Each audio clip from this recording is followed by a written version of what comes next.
Meu ex-marido apontou para mim no tribunal e disse: essa parasita inútil não contribuiu em nada para o nosso sucesso. Ele queria a fortuna que eu havia construído durante nosso casamento. O juiz, convenientemente seu velho amigo, já estava acenando com a cabeça. A advogada dele sorriu, certa da vitória. Foi então que eu usei as 5 palavras. O tribunal naquela manhã, no coração de São Paulo, parecia mais uma cena de novela das 8 do que um lugar de justiça. E eu, aparentemente, havia sido escalada para o papel da tonta. Carlos estava sentado ali, usando seu terno de R$10.000, parecendo um empresário bem-sucedido. Aos 58 anos, ele ainda tinha aquele sorriso charmoso que me havia fisgado 30 anos atrás, embora agora parecesse tão afiado quanto uma navalha. Meritíssimo! Luciana Dutra estava dizendo, folheando seus papéis com precisão teatral. O senhor Vasconcelos construiu seu império de negócios. A senhora Vasconcelos, embora uma esposa dedicada, era meramente uma dona de casa que desfrutava dos frutos do trabalho de seu marido. Eu quase ri. Se ela soubesse que, enquanto Carlos estava jogando golfe com clientes no São Paulo Golf Club, eu era quem realmente dirigia as indústrias Vasconcelos do nosso escritório em casa, no Morumbi. Mas eu havia interpretado a esposa perfeita por tanto tempo que até eu, às vezes, esquecia quem eu realmente era por baixo de toda aquela vida doméstica cuidadosamente planejada. Carlos se recostou na cadeira, exalando confiança. Juiz Henrique Costa, o senhor me conhece há 20 anos, mas a verdade é que ela passou nosso casamento fazendo compras no shopping Iguatemi e almoçando com as amigas, enquanto eu trabalhava 18 horas por dia. A mentira escorreu por sua língua tão suavemente. Carlos nunca trabalhou 18 horas por dia em sua vida. Na maioria dos dias, mal conseguia 4 horas produtivas antes de sair para o lazer.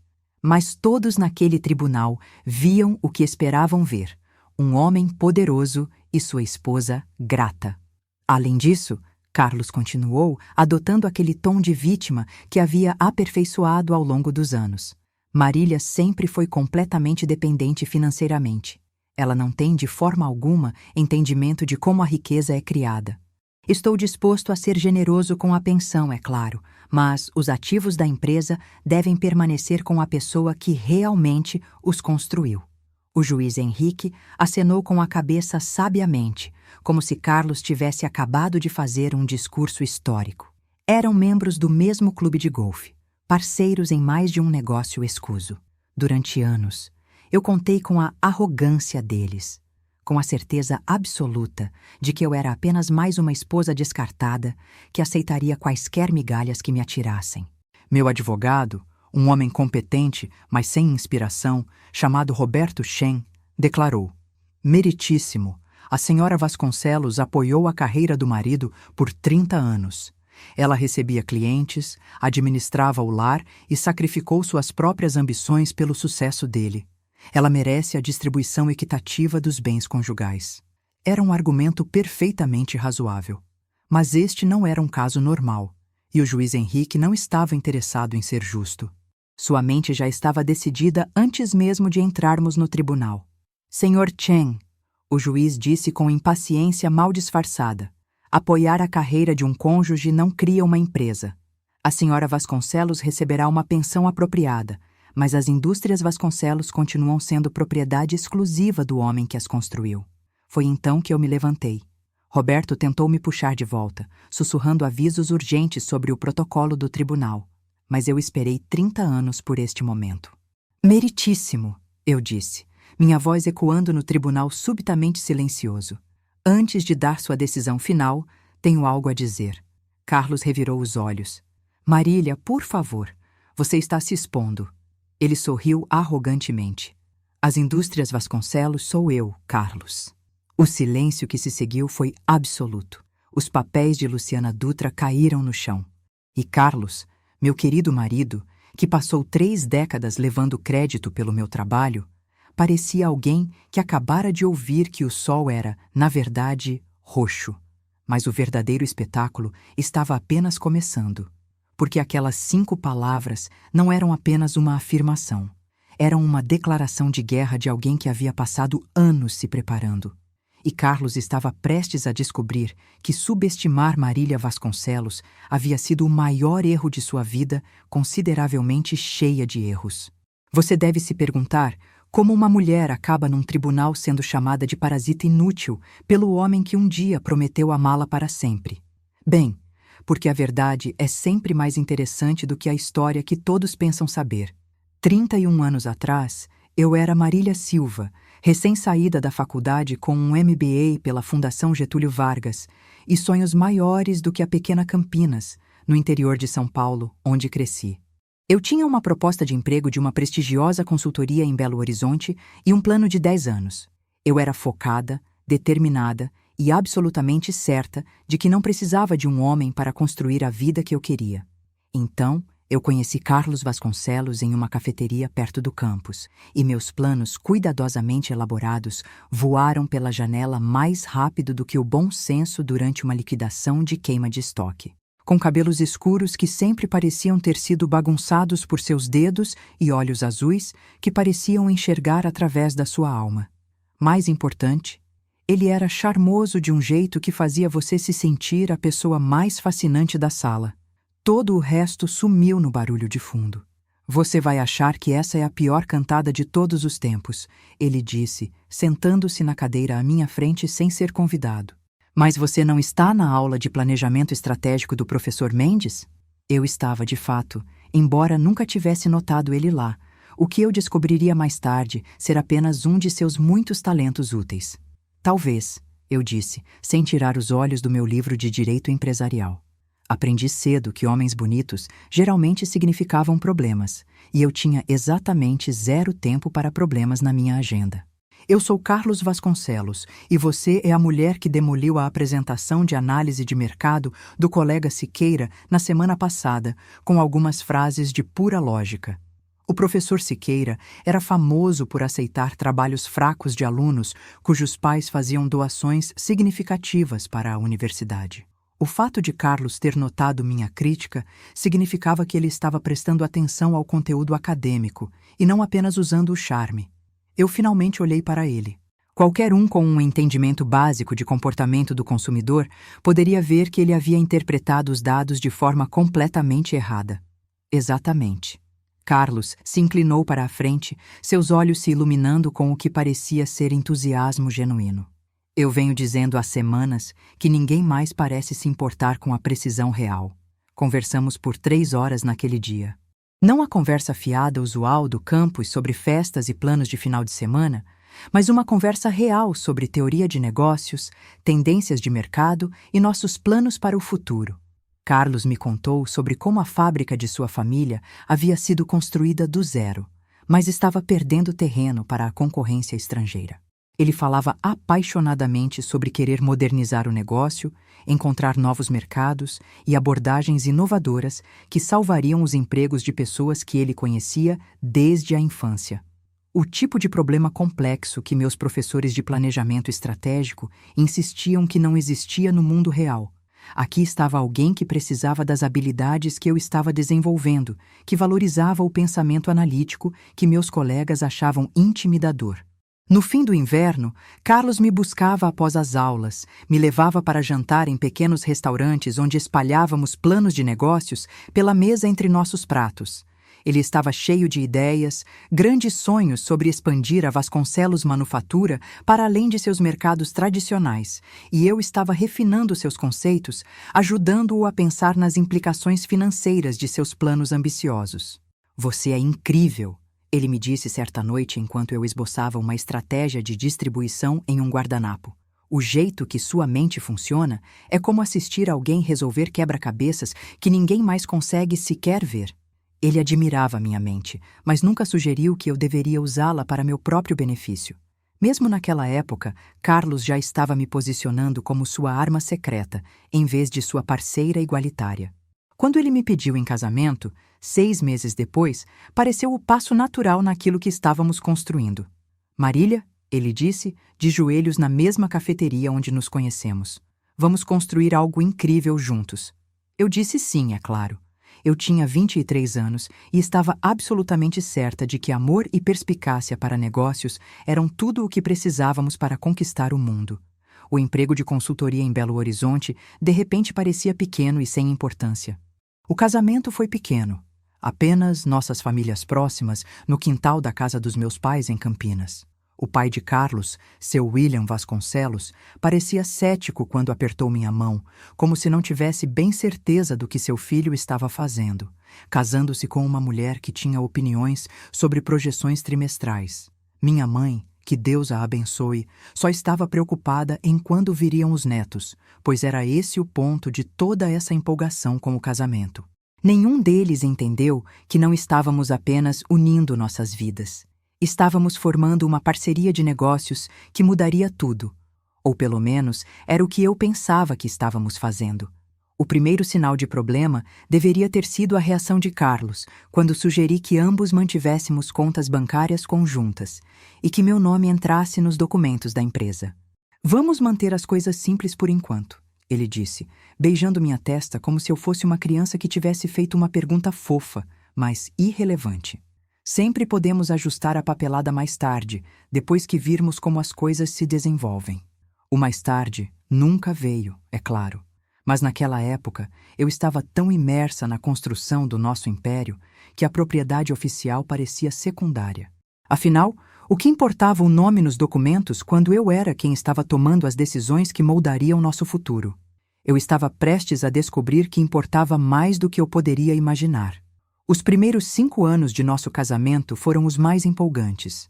Enquanto nossos amigos se acomodavam em rotinas confortáveis de jantares e viagens de final de semana, Carlos e eu estávamos reconstruindo a Vasconcelos Manufatura do zero. Embora apenas um de nós estivesse recebendo crédito pela transformação. O pai de Carlos, seu William, tinha mantido os mesmos clientes, os mesmos produtos, as mesmas abordagens que haviam funcionado quando a indústria nacional dominava os mercados globais. Quando Carlos herdou o controle, a Vasconcelos Manufatura estava perdendo dinheiro mais rápido do que um balão furado perde ar. Precisamos reestruturar completamente. Eu disse a Carlos durante uma de nossas reuniões noturnas, enquanto os livros contábeis estavam espalhados por todas as superfícies disponíveis e os números contavam uma história que faria um autor de terror se orgulhar. A manufatura tradicional está morrendo. Precisamos pivotar para componentes especializados para tecnologias emergentes. Carlos acenou entusiasticamente, como se as ideias estivessem vindo dele, em vez de mim. Era uma coisa pequena, o tipo de detalhe que parece sem importância até você perceber que faz parte de um padrão maior. Tecnologia da informação, continuei, apontando para a pesquisa de mercado que eu vinha realizando há meses. Mas alguém precisa fornecer os pequenos componentes que tornam suas inovações possíveis. Nós podemos ser esse alguém. O que se seguiu foram 18 meses do trabalho mais intenso que eu já fizera. Enquanto Carlos lidava com os aspectos sociais dos negócios, recebendo clientes em potencial, representando nossa empresa em eventos da indústria, eu redesenhei toda a nossa operação por dentro. Passei semanas na fábrica no ABC Paulista, aprendendo cada aspecto de nossas capacidades de produção. Analisei nossos equipamentos, nossa força de trabalho, nossas cadeias de suprimentos, procurando a ineficiência. Os trabalhadores, homens que conheciam Carlos desde que ele era um menino, estavam inicialmente céticos em relação à jovem, fazendo perguntas detalhadas sobre suas máquinas. Seu Zé, o supervisor do nosso chão de fábrica, me perguntou: Senhora Vasconcelos, tem certeza de que quer rastejar por essas máquinas? Aceitando o macacão que ele ofereceu, eu respondi: se vou redesenhar esta operação, preciso entender exatamente com o que estamos trabalhando. E, por favor, me chame de Marília.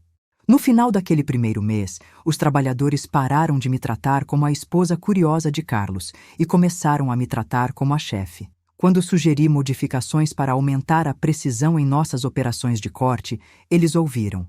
Quando propus um novo sistema de controle de qualidade que atenderia aos padrões rigorosos das empresas de tecnologia, eles me ajudaram a implementá-lo.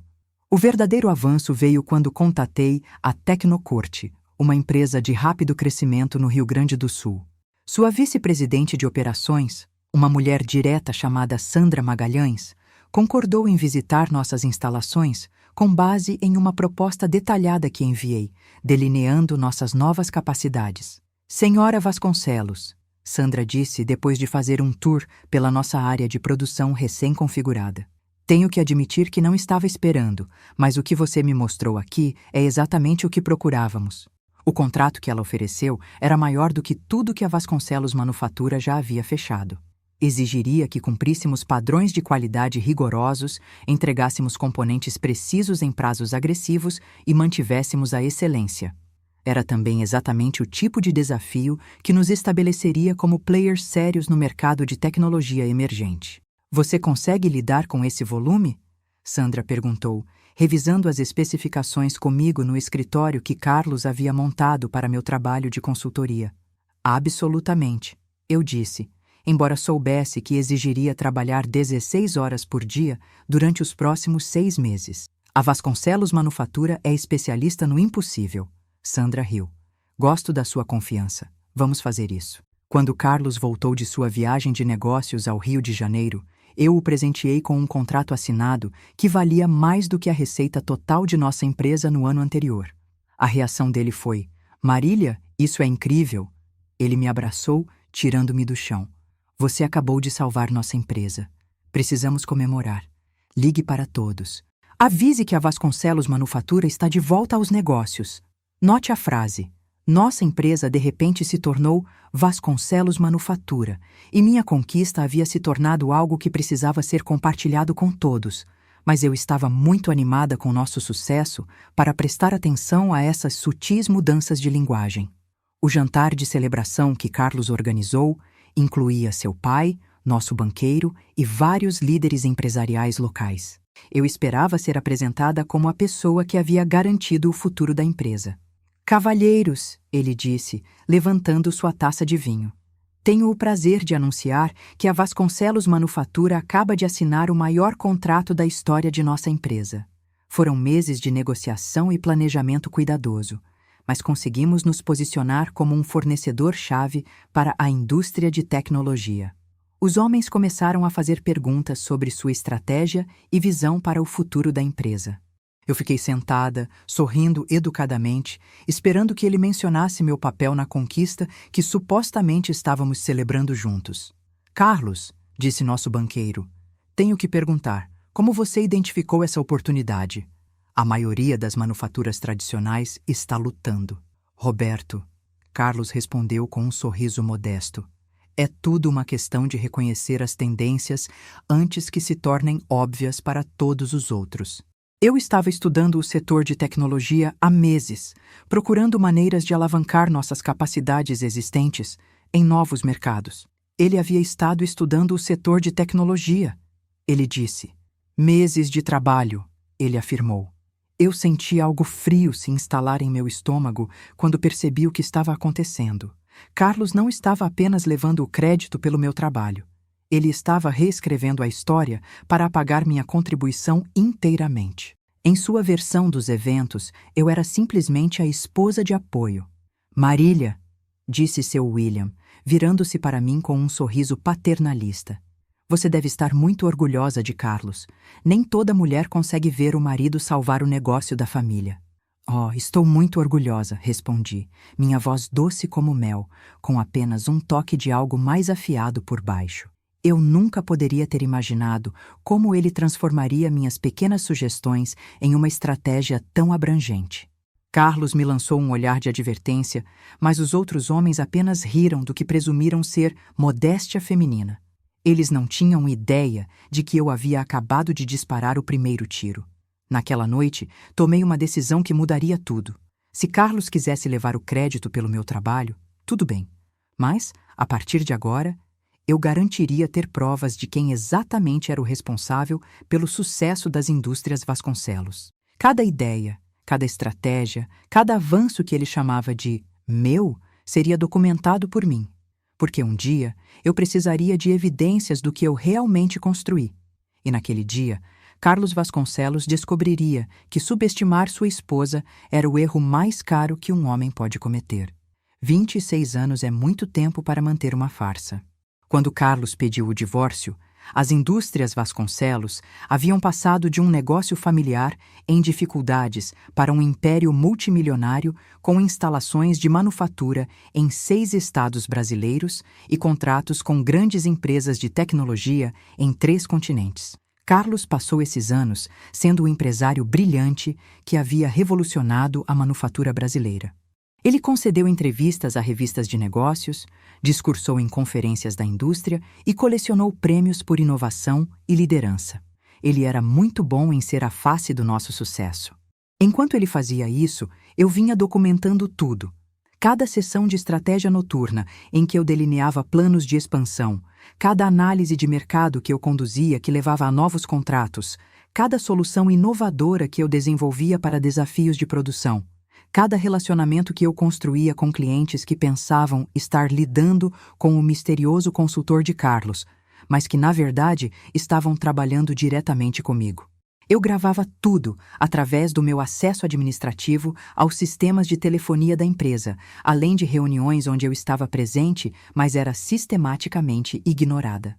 Guardei tudo em um cofre de banco na cidade, juntamente com conversas gravadas, backups de e-mail e documentos financeiros que contavam a verdadeira história de quem construiu nosso império. Carlos pensava que minhas viagens diárias para fazer compras eram apenas atividades típicas de dona de casa. Ele não tinha ideia de que eu estava, na verdade, mantendo o mais abrangente arquivo de negócios. Mas meu projeto secreto de documentação não era nada comparado ao meu verdadeiro trunfo. Eu sabia sobre o pequeno esquema de Carlos e do juiz Henrique Costa. Começou de forma inocente, como a maioria da corrupção. 3 anos após nosso casamento, Carlos mencionou que seu velho amigo da Faculdade de Direito, Henrique Costa, estava concorrendo a juiz do Tribunal de Justiça. Ele é um bom sujeito, Marília. O tipo de juiz que entende como o negócio realmente funciona. Eu escrevi o cheque para a campanha sem pensar muito nisso.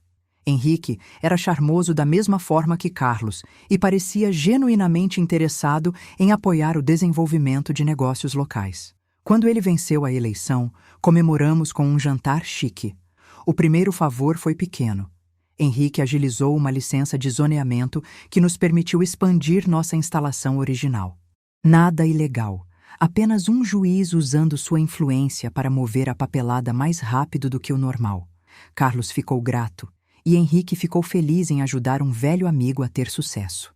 Mas o sucesso tem seu preço, e logo Carlos e Henrique estavam encontrando maneiras cada vez mais criativas de ajudar um ao outro. Henrique avisaria Carlos sobre empresas enfrentando problemas legais, e Carlos entraria com ofertas para adquirir seus ativos a preços de banana. Carlos forneceria a Henrique informações de mercado, e Henrique garantiria que seus investimentos imobiliários estivessem posicionados para se beneficiar de projetos futuros. Eles pensavam que estavam sendo espertos, encontrando-se no clube, usando linguagem codificada em suas conversas, mantendo suas transações mal dentro dos limites legais. O que eles não sabiam é que eu estava gravando tudo, incluindo os detalhes financeiros que eles presumiam ser muito chatos para eu entender. Quando Carlos decidiu que queria o divórcio para se casar com sua mais recente amante, uma dentista chamada Tainá, que era jovem o suficiente para ser nossa filha, eu tinha provas suficientes para destruir não apenas o casamento, mas ambos os homens. A ironia era perfeita. Carlos queria me deixar por uma mulher mais jovem, e ele presumiu que sua amizade com o juiz Henrique garantiria que ele mantivesse o controle das indústrias Vasconcelos no acordo de divórcio. Ele não tinha ideia de que seu relacionamento corrupto com Henrique era o meu bilhete premiado. Marília, Carlos havia dito 6 meses antes, quando tocou pela primeira vez no assunto do divórcio. Acho que ambos sabemos que este casamento cumpriu seu ciclo. Nós nos afastamos, nos tornamos pessoas diferentes. Acho que é hora de seguirmos em frente com nossas vidas. Linguagem tão civilizada para tamanha traição. Nós não havíamos nos afastado. Ele simplesmente decidiu que preferia a juventude, e ele certamente não havia se tornado uma pessoa diferente. Carlos era exatamente o mesmo homem charmoso, ambicioso e fundamentalmente desonesto com quem eu havia me casado 30 anos antes. Eu era quem havia mudado, que havia se cansado de fingir que o sucesso dele era algo mais do que um roubo elaborado de minhas conquistas. Suponho que você tem alguns pensamentos sobre a divisão de bens, eu disse, mantendo minha voz cuidadosamente neutra. Bem, naturalmente, as indústrias Vasconcelos ficariam comigo. Você nunca esteve envolvida nas operações reais de negócios. E eu não gostaria que você fosse sobrecarregada com responsabilidades para as quais você não está equipada para lidar. Não estou equipada para lidar. O negócio que eu construí do nada, tijolo por tijolo, inovação por inovação, era aparentemente muito complexo para meu delicado cérebro feminino. Claro, eu disse, faz sentido, eu não gostaria de interferir no seu trabalho. Carlos parecia aliviado por eu estar sendo tão razoável sobre seus planos de roubar tudo o que eu havia criado. Ele provavelmente pensou que 30 anos de casamento haviam tirado qualquer vontade de lutar de mim, que eu havia aprendido a aceitar quaisquer migalhas que ele escolhesse me atirar. Ele estava prestes a descobrir o quão errado ele estava. A investigação federal começou independentemente, após denúncia anônima de fraude corporativa. Quando Carlos pediu o divórcio 2 meses depois, percebi que aquele era meu momento de cooperar com as autoridades. Por 3 meses, trabalhei discretamente com a agente Ana Paula Viana da Polícia Federal, fornecendo as provas que eu havia coletado ao longo de 26 anos. Cada documento, cada gravação, cada evidência de corrupção que eu guardara tão cuidadosamente. Na manhã de nossa audiência de divórcio, eu estava sentada no tribunal assistindo Carlos e sua advogada, Luciana Dutra, organizarem seus papéis com eficiência confiante. Eles tinham testemunhas de caráter prontas para depor sobre a perspicácia empresarial de Carlos. Especialistas financeiros preparados para explicar por que eu não merecia mais do que uma pensão básica e o óbvio viés do juiz Henrique garantindo sua vitória. Eles pensavam que tinham todas as cartas. Eles não tinham ideia de que eu vinha jogando um jogo completamente diferente por 26 anos, e que o checkmate estava a apenas 3 movimentos de distância. Quando me levantei naquele tribunal e disse aquelas 5 palavras, as indústrias Vasconcelos, sou eu, Carlos, eu não estava apenas fazendo uma declaração dramática. Eu estava notificando que o jogo de verdade estava prestes a começar, porque escondido em minha bolsa estava um pendrive contendo 26 anos de provas. Documentação provando que toda grande decisão de negócios pela qual Carlos havia levado crédito era, na verdade, meu trabalho. Registros financeiros mostrando como ele e o juiz Henrique haviam usado suas posições para manipular contratos e aquisições para ganho pessoal. Conversas gravadas que tornariam ambos os homens alvo de investigações da Polícia Federal. Carlos queria um divórcio. O que ele estava prestes a ter era uma aula magna sobre o que acontece quando você subestima a mulher que realmente construiu seu império. O olhar em seu rosto quando falei aquelas 5 palavras foi apenas o começo. Antes que o dia terminasse, Carlos Vasconcelos aprenderia que a pessoa mais perigosa em qualquer sala é aquela que todos pensam ser impotente. E o juiz Henrique estava prestes a descobrir que 30 anos de corrupção finalmente o haviam alcançado, entregues pela dona de casa discreta que ele descartou como irrelevante para os procedimentos. O silêncio no tribunal se esticou como um fio prestes a se romper. O rosto do juiz Henrique havia ficado cinza, e eu podia praticamente ver as engrenagens girando em sua cabeça enquanto ele tentava descobrir o que eu queria dizer com aquelas 5 palavras simples. Carlos se recuperou primeiro, o que era típico. Ele sempre foi rápido quando sua reputação estava ameaçada. Meritíssimo! Ele disse com uma risada que soou um pouco forçada demais. Minha esposa está obviamente chateada com o processo de divórcio. Ela não está pensando claramente. Estou pensando mais claramente do que em 30 anos, eu respondi, estendendo a mão para a minha bolsa. E eu tenho documentação para provar cada palavra que acabei de dizer. Luciana Dutra se levantou parcialmente da cadeira. Meritíssimo, se a senhora Vasconcelos tem provas que deseja apresentar, elas deveriam ter sido submetidas durante a fase de descoberta. Ah, eu não acho que a fase de descoberta cubra exatamente o que estou prestes a compartilhar, eu disse, puxando o pendrive que eu carregava há 6 meses, esperando exatamente por este momento. A menos que vocês costumem pedir às partes em divórcio que documentem crimes federais durante os procedimentos padrão. A palavra federais atingiu o tribunal como uma força física. O martelo do juiz Henrique escorregou de seus dedos e caiu no chão. Carlos ficou muito quieto. O tipo de quietude que acontece quando alguém percebe que caiu em uma armadilha que nunca viu se aproximar. Crimes federais? Roberto Shen, meu próprio advogado, sussurrou urgentemente. Marília, do que você está falando? Eu havia escondido isso de Roberto deliberadamente. Ele era um bom homem, competente e honesto, o que significava que ele teria tentado me dissuadir do meu plano se soubesse o que eu realmente estava carregando em minha bolsa. Às vezes, a justiça exige um pouco de teatro, e Roberto teria insistido no procedimento adequado em vez de uma revelação dramática. Meritíssimo, continuei, minha voz carregando claramente através do tribunal subitamente silencioso. Antes de conceder as indústrias Vasconcelos ao meu marido, acho que o senhor deveria saber que passei 26 anos documentando as práticas de negócios dele e as suas. O juiz Henrique saltou de pé tão rápido que sua cadeira caiu para trás. Senhora Vasconcelos, eu não sei o que você pensa que está insinuando, mas este tribunal não tolerará. O projeto de desenvolvimento da Orla Fluminense, eu disse calmamente. Carlos adquiriu aquele terreno por R$ 2 milhões, depois que o senhor lhe forneceu aviso prévio sobre os planos de expansão da rodovia. Ele o vendeu para o Estado por R$ 8 milhões, 6 meses depois. Seu fundo imobiliário comprou as propriedades adjacentes 2 semanas antes do anúncio público. O tribunal explodiu. Luciana Dutra estava freneticamente sussurrando para Carlos, que parecia ter levado um choque. O juiz Henrique estava exigindo ordem, mas sua voz havia perdido toda a autoridade. A aquisição da Indústrias Machado, continuei, minha voz cortando o caos. Carlos comprou seus ativos por 30 centavos por real, depois que o senhor agilizou a ação judicial que os forçou à falência. Uma ação judicial baseada em violações ambientais que misteriosamente apareceram em seu arquivo dias antes de sua decisão. Estas são acusações sérias, o juiz Henrique disse, tentando recuperar o controle de seu tribunal. Se você tem provas de irregularidades, elas devem ser apresentadas às autoridades competentes. Ah, eu tenho, eu disse com um sorriso que parecia gelo nos meus lábios. A agente Ana Paula Viana, da Polícia Federal, coordenou comigo antecipadamente e está no corredor neste exato momento, esperando o meu sinal para se juntar a estes procedimentos. Devo convidá-la a entrar?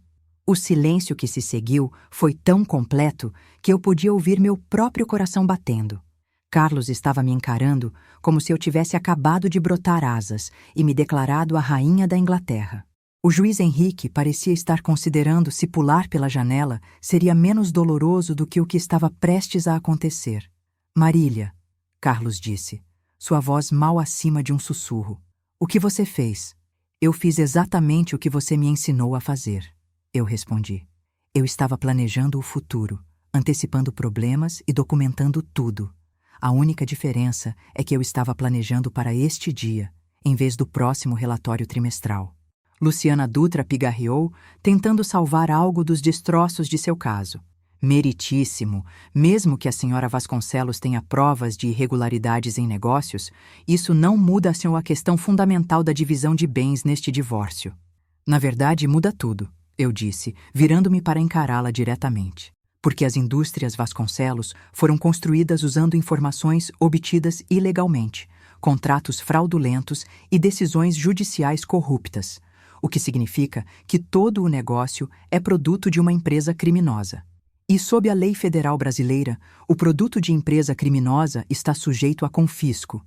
A percepção atingiu Carlos como um golpe físico. Ele cambaleou na cadeira, agarrando a mesa para se apoiar. Você não pode. O negócio é legítimo. Empregamos centenas de pessoas. O negócio é legítimo agora. Eu concordei. Mas sua fundação foi construída sobre crimes que você e o juiz Henrique cometeram juntos.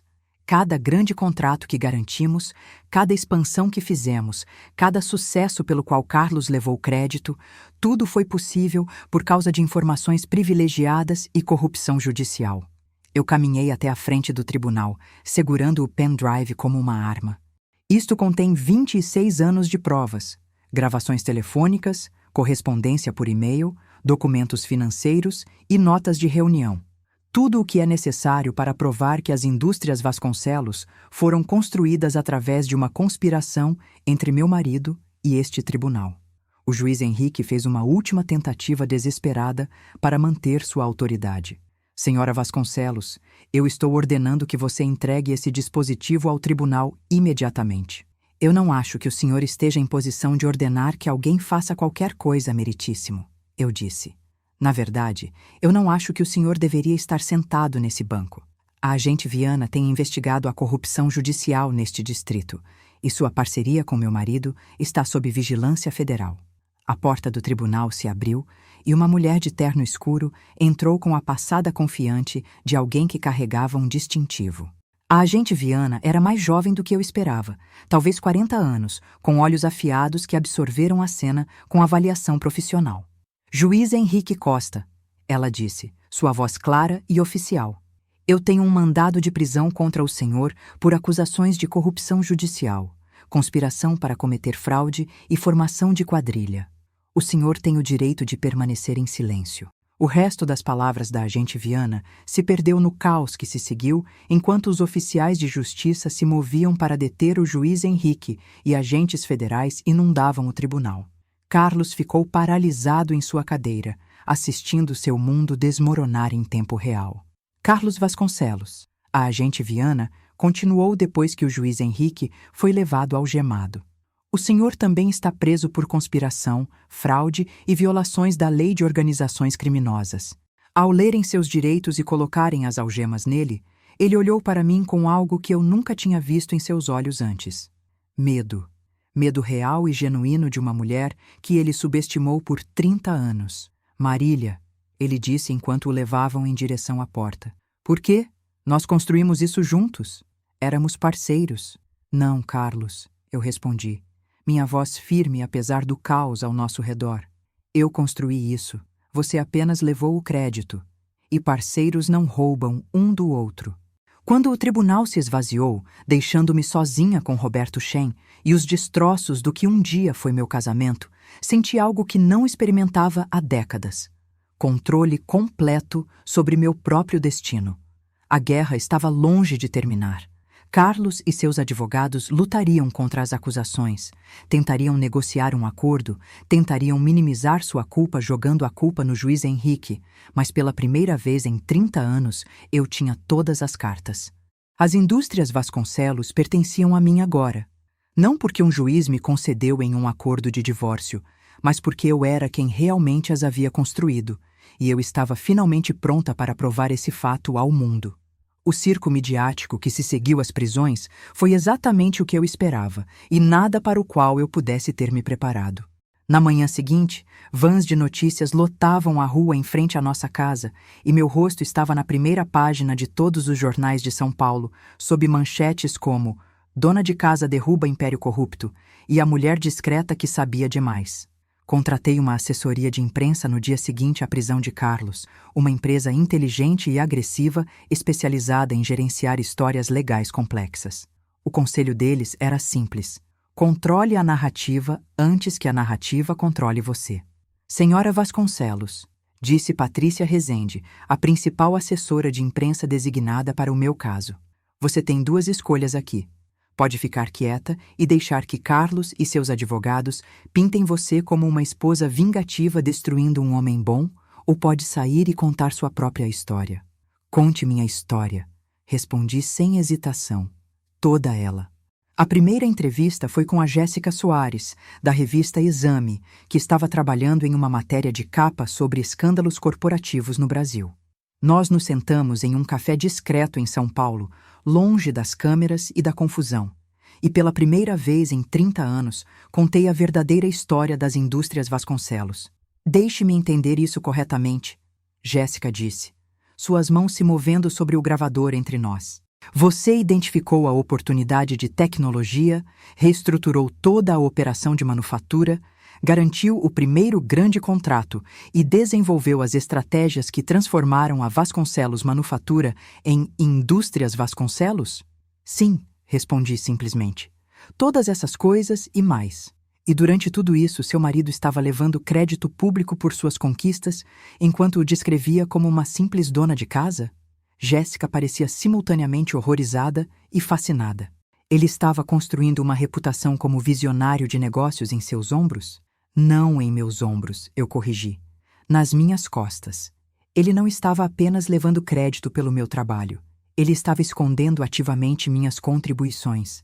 Cada entrevista que ele concedeu, cada discurso que ele fez, cada prêmio que ele aceitou, tudo era baseado em conquistas que eram minhas. A matéria de capa de Jéssica, quando foi publicada 2 semanas depois, mudou tudo. De repente, eu não era mais a esposa vingativa, mas uma empresária genial cujo marido havia roubado sua vida. As redes sociais explodiram com apoio. Mulheres começaram a compartilhar suas próprias histórias de terem suas conquistas roubadas por homens que levavam o crédito. Líderes empresariais começaram a examinar suas próprias suposições sobre quem realmente liderava em suas organizações. E o mais importante, os promotores que estavam construindo o caso contra Carlos perceberam que tinham uma testemunha não apenas disposta, mas ansiosa para contar tudo o que ela sabia. Enquanto o caso criminal contra Carlos e o juiz Henrique se arrastava pelo sistema, eu me concentrei em reconstruir as indústrias Vasconcelos sob minha liderança. A transição foi mais difícil do que eu esperava. Embora a maioria dos funcionários soubesse que eu estava envolvida nos negócios, eles estavam acostumados a ter Carlos como face da empresa. Senhora Vasconcelos, disse Ana Santos, nossa supervisora de controle de qualidade, durante uma das primeiras reuniões gerais depois que assumi oficialmente como CEO. Alguns dos trabalhadores estão preocupados com o que acontecerá com a empresa agora que o Sr. Vasconcelos está ausente. O que vai acontecer? Respondi, de pé, na frente dos 400 funcionários que construíram fisicamente tudo o que eu havia projetado, é que finalmente vamos ter liderança honesta, sem esquemas, sem atalhos, sem corrupção, apenas trabalho duro, inovação e distribuição justa dos lucros que todos vocês ajudam a criar. Eu poderia ver o ceticismo em alguns rostos. Eu era a esposa do chefe, afinal de contas. Como eles poderiam ter certeza de que eu não era apenas outra executiva privilegiada brincando de empresária? Deixe-me ser clara, continuei. Eu era quem estava projetando suas modificações de equipamento. Eu era quem estava negociando seus contratos. Eu era quem estava garantindo que essa empresa sobrevivesse enquanto Carlos estava jogando golfe e levando crédito pelo meu trabalho. A única diferença agora é que não estou mais fingindo que ele estava fazendo algo mais do que aparecer e sorrir. Seu Zé, o supervisor que me emprestou meu primeiro macacão 25 anos antes, ficou de pé no fundo da sala. Pessoal, eu estava lá quando a senhora Vasconcelos entrou pela primeira vez neste chão de fábrica. Ela rastejou por dentro de nossas máquinas, aprendeu cada processo e redesenhou nossa produção inteira. O senhor Carlos, ele nunca passou mais de 15 minutos neste chão sem reclamar da sujeira. Eu sei quem construiu esta empresa, e ela está aqui na nossa frente. O aplauso começou devagar. Então cresceu, até que toda a instalação estava de pé, aplaudindo. Não para a esposa do chefe, mas para a pessoa que eles sempre souberam que era o verdadeiro cérebro por trás das indústrias Vasconcelos. Nos meses seguintes, tomei decisões que Carlos nunca teria a coragem de tomar. Implementei programas de participação nos lucros para todos os funcionários, não apenas para a gerência. Promovi mulheres talentosas para posições de liderança que há muito mereciam. Cortei os contratos que dependiam dos relacionamentos corruptos de Carlos e busquei novos clientes que valorizam inovação real em vez de conexões. A empresa teve dificuldades inicialmente. Alguns de nossos maiores clientes ficaram nervosos com a publicidade negativa e procuraram por outros fornecedores. Analistas de mercado financeiro previam que as indústrias Vasconcelos entrariam em colapso sem a liderança de Carlos e suas conexões corporativas. Senhora Vasconcelos, disse Jennifer Paiva, minha vice-presidente de desenvolvimento estratégico, que contratei 3 meses após assumir como CEO. Estamos perdendo contratos mais rápido do que podemos substituí-los. Se essa tendência continuar, teremos que considerar demissões no próximo trimestre. Não faremos demissões, respondi firmemente. Não depois de tudo o que esses trabalhadores passaram. Encontraremos outra maneira. A outra maneira acabou sendo um retorno aos meus instintos originais. Identificar mercados emergentes antes que se tornassem óbvios. Enquanto nossos concorrentes lutavam pelos mesmos clientes tradicionais, eu direcionei a empresa para componentes de energia renovável, uma área que estava explodindo no Brasil, mas ainda carecia de fornecedores nacionais de qualidade. É arriscado, Jennifer admitiu quando apresentei a estratégia. Estaremos apostando toda a empresa em um setor que ainda não provou ser lucrativo. Essa é a diferença entre mim e Carlos, respondi. Ele apostava em relacionamentos corruptos e informações privilegiadas. Eu aposto em inovação e trabalho duro. Sempre funcionou antes. Funcionou novamente. Dentro de 6 meses, as indústrias Vasconcelos haviam se tornado o principal fornecedor de componentes especializados para projetos de energia solar e eólica em todo o Brasil. Nossos lucros não apenas se recuperaram, mas excederam tudo o que havíamos conquistado sob a liderança de Carlos. A Forbes Brasil me apresentou em uma matéria de capa intitulada A Mulher que Construiu um Império nas Sombras e depois o reivindicou à luz do dia. O Jornal Nacional fez um especial sobre o meu caso e como ele havia desencadeado uma conversa nacional sobre mulheres invisíveis nos negócios brasileiros. Fui convidada para fazer discursos em conferências onde contei minha história a plateias de mulheres que viram suas próprias experiências refletidas na minha. Mas a verdadeira vindicação veio 18 meses após aquele dia fatídico no tribunal, quando Carlos Vasconcelos finalmente enfrentou a justiça por seus crimes. O julgamento foi tudo o que eu esperava. Promotores apresentaram cada pedaço de evidência que eu havia coletado ao longo de 26 anos, construindo um caso impecável de conspiração, fraude e corrupção. As gravações de Carlos e do juiz Henrique, planejando suas negociações ilegais, foram tocadas no tribunal. Documentos financeiros mostraram exatamente como eles haviam se beneficiado de informações privilegiadas. Testemunhas, incluindo funcionários de empresas que Carlos havia explorado, contaram histórias de como suas oportunidades haviam sido roubadas. David Ribeiro, advogado de defesa de Carlos, tentou argumentar que seu cliente havia sido enganado pelo juiz corrupto, que Carlos era meramente uma vítima de um juiz inescrupuloso que abusou de sua confiança. Ninguém comprou essa história. A evidência era muito clara, muito detalhada, muito condenatória. Carlos Vasconcelos havia se beneficiado de cada negócio fraudulento, tanto quanto o juiz Henrique. Senhor Vasconcelos, a juíza Maria Santos disse quando chegou a hora da sentença. O senhor construiu uma reputação como líder empresário enquanto roubava o trabalho de sua esposa e participava de um esquema de corrupção que prejudicou inúmeras empresas e indivíduos. O senhor traiu a confiança de sua família, seus funcionários e a comunidade empresarial.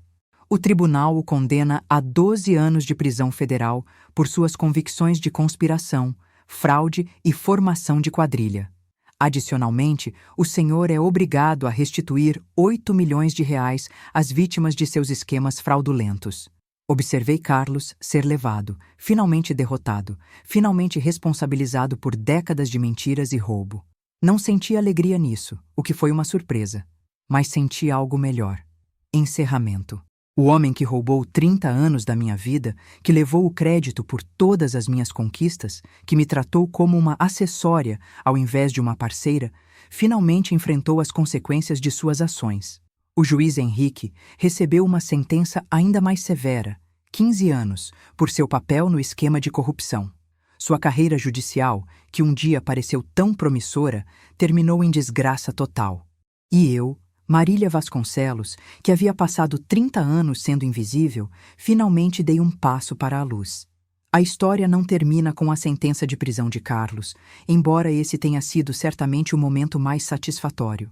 A verdadeira história é sobre o que aconteceu depois, quando tive que provar que não era apenas a esposa de Carlos ou a mulher que o derrubou, mas uma líder empresarial capaz por direito próprio.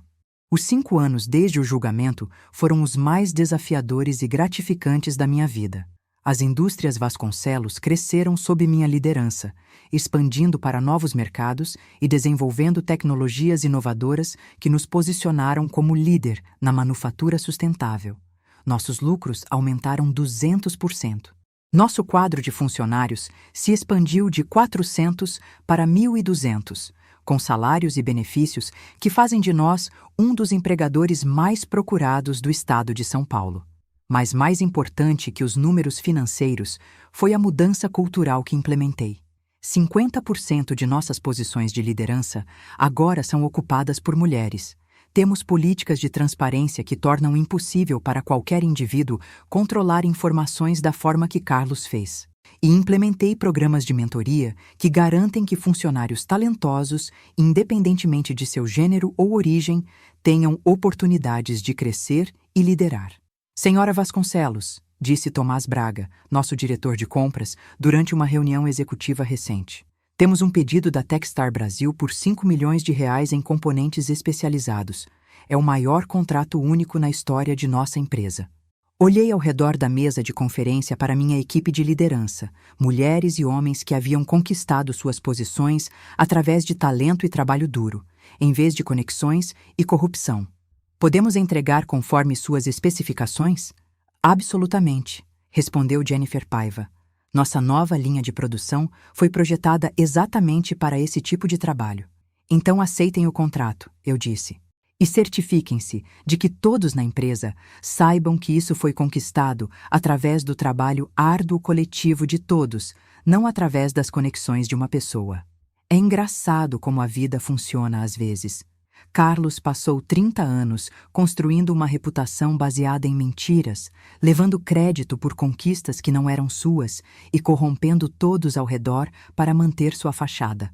No final, tudo desmoronou em um dia. Eu passei 30 anos fazendo o trabalho real, documentando tudo e esperando minha oportunidade de reivindicar o que era meu. E quando minha oportunidade finalmente chegou, eu não apenas destruí Carlos, mas construí algo melhor sobre as ruínas do império dele.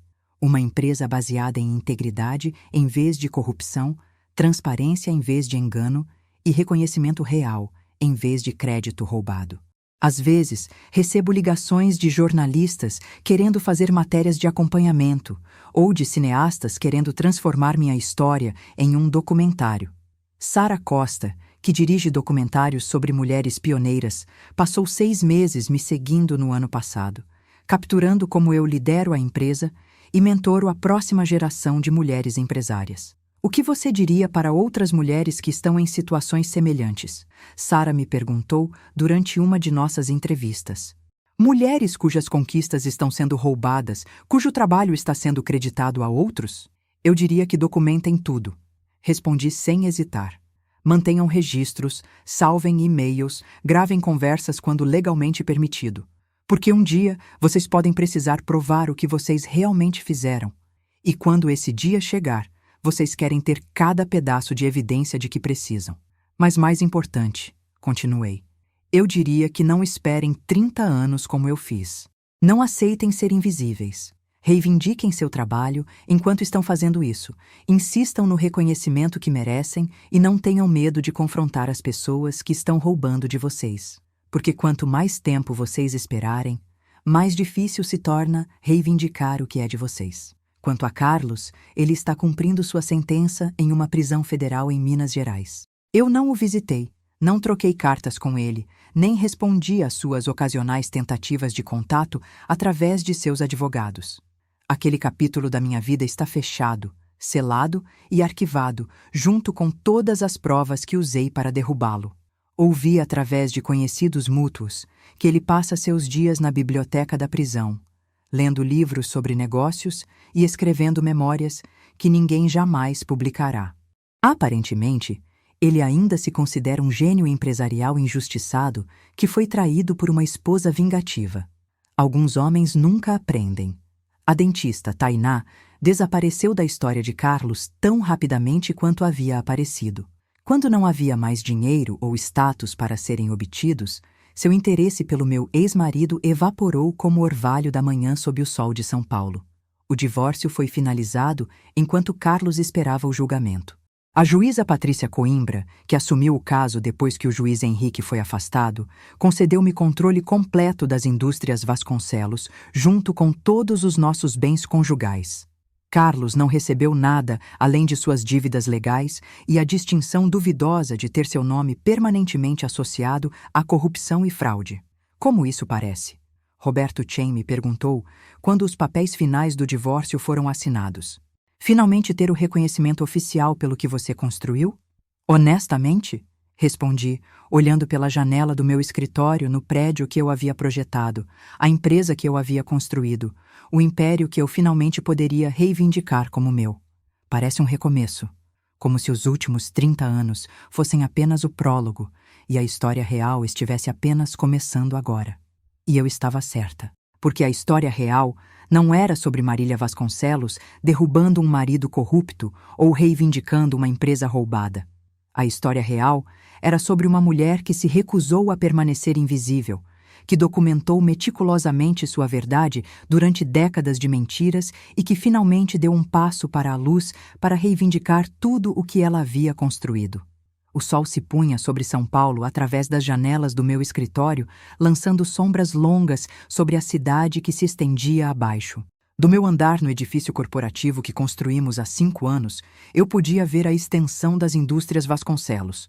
Instalações de manufatura espalhadas por todo o horizonte, cada uma delas representando empregos, inovação e crescimento construídos sobre uma base de integridade em vez de corrupção. Peguei meu telefone e disquei o número que havia memorizado anos atrás. Agente Viana. A voz familiar atendeu. Marília Vasconcelos, respondi. Eu só queria ligar e agradecer novamente. Sem sua ajuda. Senhora Vasconcelos, a delegada Karen Matos interrompeu rindo. Você me agradeceu pelo menos 100 vezes. Eu deveria estar agradecendo a você. Seu caso levou à maior investigação de corrupção judicial na história de São Paulo. 17 oficiais foram indiciados por causa das provas que você forneceu. Ainda assim, eu disse.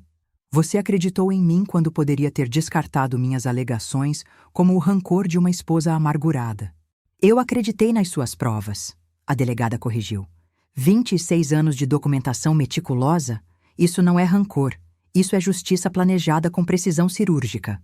Depois que desliguei, virei minha cadeira para encarar as fotos alinhadas na parede do meu escritório. Não as fotos corporativas cuidadosamente encenadas que Carlos havia exibido, mas fotos reais de pessoas reais. Trabalhadores em nosso chão de fábrica, mulheres que eu mentoreei agora liderando suas próprias empresas, funcionários comemorando marcos que conquistamos juntos.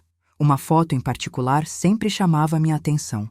Uma imagem minha de 10 anos atrás, rastreando por dentro de uma das nossas máquinas de produção com seu Zé ao meu lado, ambos cobertos de graxa e sorrindo. Aquela era a verdadeira Marília Vasconcelos, não a esposa decorativa que Carlos exibia em eventos corporativos, mas a engenheira que entendeu cada parafuso e engrenagem do império que ela estava construindo. Senhora Vasconcelos? A voz da minha assistente veio pelo interfone. A promotora Amanda Chen está na linha. Ela diz que é sobre o novo caso dela. Sorri ao pegar o telefone. Nos anos desde a queda de Carlos, eu havia me tornado uma consultora não oficial para a Polícia Federal em casos envolvendo fraude corporativa. Acontece que 26 anos documentando crimes dão a você uma habilidade especial para reconhecer padrões que outros perdem. Promotora Chen, eu disse, o que posso fazer por você? Tenho um caso, ela respondeu. Uma mulher alegando que seu sócio comercial está roubando sua propriedade intelectual e a excluindo de decisões empresariais importantes. A situação soa familiar? Muito familiar, respondi. Envie-me os detalhes. Vamos ver se conseguimos evitar que ela espere 30 anos para recuperar o que é dela. Porque essa era minha missão agora. Meu legado para além das indústrias Vasconcelos. Ajudar outras mulheres a evitar os erros que cometi. Ensiná-las a documentar suas conquistas, reivindicar seu trabalho e se recusar a ser invisíveis. Cada mulher que eu ajudava era uma vitória contra o sistema que tinha me mantido nas sombras por tanto tempo. A história de como Marília Silva se tornou Marília Vasconcelos, depois se transformou na invisível Senhora Vasconcelos e, finalmente, emergiu como CEO. Marília Vasconcelos não é apenas minha história. É a história de todas as mulheres cujo trabalho foi roubado, cujas conquistas foram creditadas a outros, que foram informadas de que deveriam ficar gratas pelas migalhas enquanto homens festejavam com banquetes construídos sobre seus esforços. A diferença é que eu tive a paciência de esperar 30 anos, a disciplina de documentar tudo e a coragem de finalmente dar um passo para a luz quando meu momento chegou. E quando dei aquele passo, não apenas destruí o homem que havia me roubado, mas construí algo muito melhor nas cinzas do império dele. Um legado baseado na verdade em vez de mentiras, integridade em vez de corrupção e reconhecimento real em vez de glória roubada. No final, Carlos Vasconcelos recebeu exatamente o que merecia: uma cela de prisão, uma reputação arruinada e a distinção de ser lembrado não como o brilhante empresário que fingia ser, mas como o fraudador que roubou a vida de sua esposa. E eu recebi o que sempre deveria ter sido meu: reconhecimento pelo trabalho que fiz, controle sobre a empresa que construí e a satisfação de saber que, finalmente, após 3 décadas de invisibilidade, o mundo todo sabe a verdade. As indústrias Vasconcelos não foram construídas por Carlos Vasconcelos. Foram construídas por mim, Marília Vasconcelos, tijolo por tijolo, inovação por inovação, decisão estratégica por decisão estratégica. E agora que todos sabem a verdade, minha verdadeira jornada não estava terminando. Estava apenas começando. E por hoje é só. Mas antes de ir, deixa aí nos comentários sua opinião. O que faria diferente? De onde está ouvindo e que nota dá para essa história? Se inscreva no canal e nos vemos na próxima.